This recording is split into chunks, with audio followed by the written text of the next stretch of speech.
Sounds like it. Good news is, we're closing in on the contract. Probably more stars, but that's to be expected. 7. I want to know it, yet I'm literally 2.0 walking was through shit specifically for you. designed to Built make it. escape the I'm talking full fire.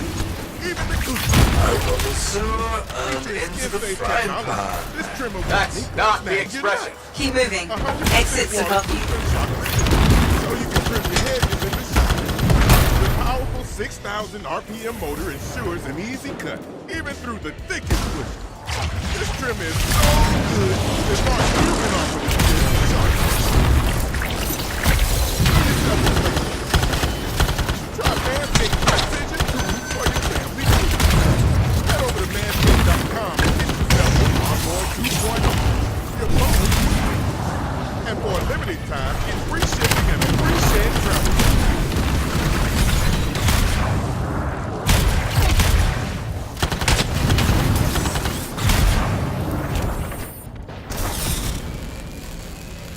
Those who've been following Anthem news will know that the latest controversy the game is facing right now has to do with its latest update. For a second time, BioWare accidentally flipped the switch that bolstered the loot drop rates of coveted Masterwork and Legendary gear.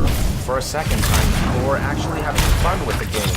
And for a second time, BioWare flipped the switch off to dissuade players. Are we close? The result? Yes. Well, it looks like even the Energy most readings are loyal and climbing. hardcore Anthem players Elon have Star had enough, Cataclysm. with one of the most popular posts on the Anthem subreddit over the last few days being a call for protest. More specifically, Reddit user Afinda proposed that players boycott the game for a week, from March 11th to March 15th, 2019, in order to send a message to BioWare and make the point that players are sick and tired of the stingy loot system that's currently in place, and that they want to see the so-called bug that bugs drop rate return.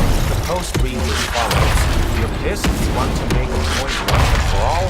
Well, what could hurt a game that has real money transactions for cosmetics? LOL, yeah, there are nearly none I know. Or is a live service more than anything? Player numbers. Get your point across, simple as that. Stop playing the game for a whole week, hoping to support the entire subreddit, to show BioWare that all it would take for us to really enjoy the game is to receive loot, to receive the chance at that 1.00001% god roll or anything to take us further towards Grandmaster 3. Time invested versus reward is a complete joke at this point. Getting gold and platinum thrown at you for just stating that is more than enough to prove that point. But are you willing to stick to your beliefs? Prove it. Drop the game completely dead for a week and we'll see. Shit like that won't go unnoticed by investors nor the developers, BioWare themselves. So one good point that this Reddit user makes is that many AAA games these days, or live services as they like to be known, rely on long-term concurrent player numbers, not just on the number of copies sold.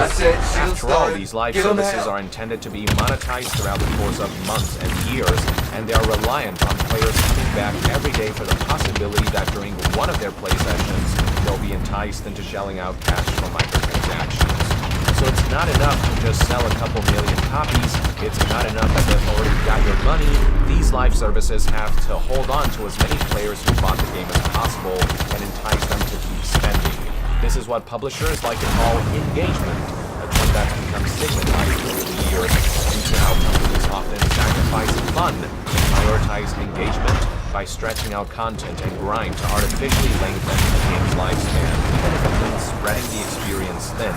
As far as Anthem goes, with how lackluster the current selection of cosmetic items is, I do not get the sense that the game has been profiting much from its microtransactions, but it would be especially bad for the game's financial prospects and long-term viability if its most loyal and hardcore players just up and left.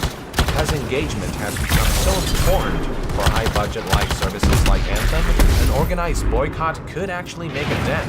It could make BioWare and EA pay attention. It may very well force their hand in some way. Now, whether this organized boycott yields any tangible results, and whether it proves effective, will depend on how many players actually partake in solidarity, which is hard to say at this point. This Reddit post that started the organized boycott has gained a lot of traction, though, having garnered a whopping 12,600 upvotes over the course of 2 days. On top of all that, a bunch of news outlets have picked up this story, each with their own takes on the matter, and various prominent YouTubers have started posting videos about this.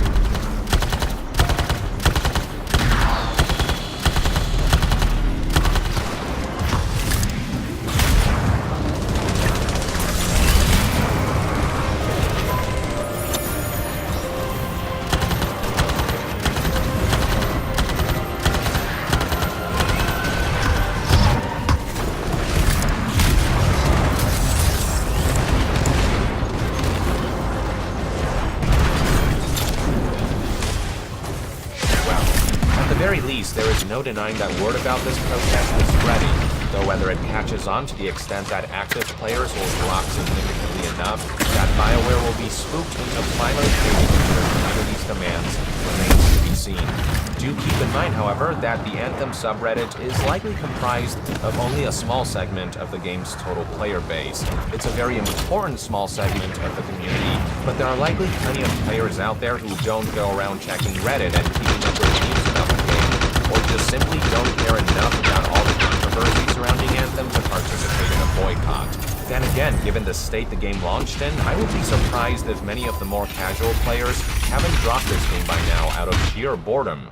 I feel like most players will have completed the campaign, played the endgame for a bit, realized how shallow, repetitive, grindy, and unrewarding it currently is, and moved on to greener pastures. So perhaps there is really no need to appeal to players outside of the Anthem subreddit into boycotting. It's very possible that the game's inadequate launch state already took care of that. I know I have inadvertently been doing my part. I haven't logged into Anthem for a while now because the endgame experience was so devoid of fun and variety, and I'm pretty sure I'm not the only one who has contributed in such a way. It could very well be that only the most hardcore of BioWare fans and Anthem players are clinging on to this game with the hope that it will flourish into something amazing despite a rough launch month, logging in when they can to show their support. And if this is indeed the case, then losing this crowd could spell genuine trouble for Anthem.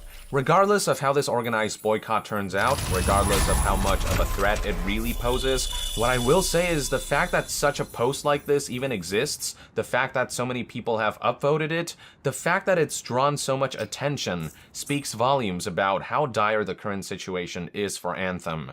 There is a lot that's already been said about the game's dull story and characters, its underwhelming campaign, its lifeless open world and hub, its drab progression and reward system, its baffling design choices, the laundry list of persistent bugs and technical issues, the lies and downgrades from its misleading marketing campaign, etc. But nothing is more detrimental to a game like Anthem than a stingy loot system that sucks the life out of the endgame, the thing that's supposed to keep players engaged for months and years to come, which is why it's so baffling that when players finally felt like they were having fun with Anthem,